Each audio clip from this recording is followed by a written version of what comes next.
Қазақстан Республикасы Қаржы министрлігі салық комитеті төрағасының 2009 жылдың 20 шілдесіндегі номері 276 бұйрығының бірінші қосымшасына сәйкес салық органдары ақпараттарды қабылдау және өңдеу орталығының жұмыс ережесін бекітіп отыр. Қазақстан Республикасы салық қызметін дамыту жөніндегі стратегиясындағы 3 бағыттың маңыздылығы, жоғары тиімділігі салық комитетін жолға қойып отыр. Салық мәселелері бойынша Қазақстан Республикасы салық қызмет органдарының мемлекеттік қызметтер стандартын бекіту туралы 2014 жылдың 5 наурызындағы Қазақстан Республикасы үкіметінің номері 200 қаулысымен бекітілген. Оның мақсаты салық мәселелері бойынша қоғамның ақпараттандыруын арттыру мен көрсетілген салық қызмет сапасын арттыру болып табылады. Осыған сәйкес Жедел ауыл округінде жиын өтті. Жиынға кәсіпкерлік палатасының Арыс қалалық филиалының директоры Махамбет Төлебеков, ақпаратты қабылдау және өңдеу бөлімінің басшысы Базаркүл Батырханова қатысып, жиында халыққа мейлінше түсіндірме жұмыстары мен мақсаттар туралы айтып, атқарылып жатқан шаралардың барлығы да көпшілікке қызмет көрсету сапасын арттыра отырып, ауылдық әкімдіктерде орнатылған терминал жұмыстарын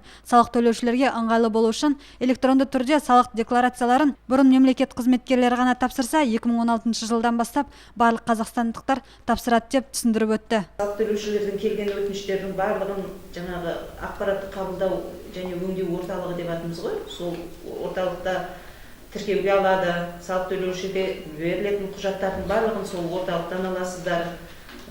Барлығы сол орталық арқылы берілуде. Сонымен қатар орталыққа салық төлеушілер үшін салық есептерін тапсыратын кірсеңіздер көресіздер. 3 терминал арнайы қойылған сіздер үшін. Сонымен қатар жазу столдары мен орындықтар барлығы орналастырылған.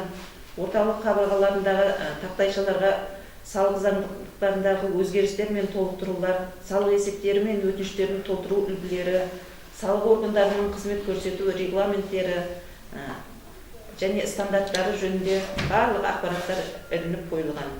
Сыбайлас жемқорлықтың алдын алу мақсатында орталықтың арнайы қоршалған терезелерінде салық мамандарының атқаратын қызметтері, аты жөні, тегі, көрсетілетін қызмет түрлері көрсетілген.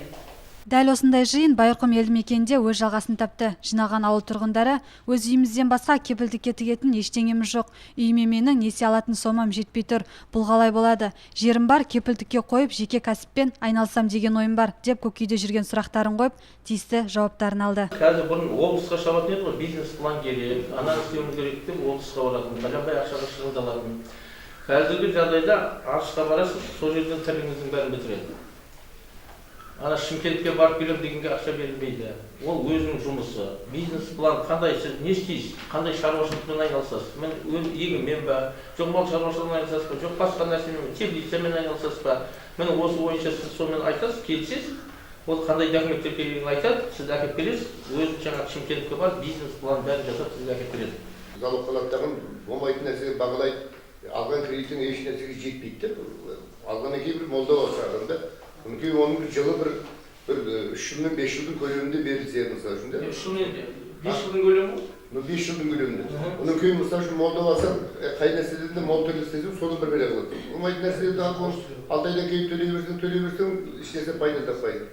Залог бізде ең тұқым құрып тұрған залог тамды бағаламайды, тұқымға бағаламайды. Бүгін енді мынау салық басқармасынан, кәсіпкерлер палатасынан келіп біздерге көп түсіндіру жұмыстарын жүргізіп жатыр.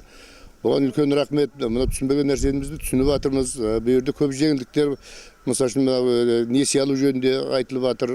Салық жөнінде де көп әңгімелер айтылып жатыр, оның тармақтарын.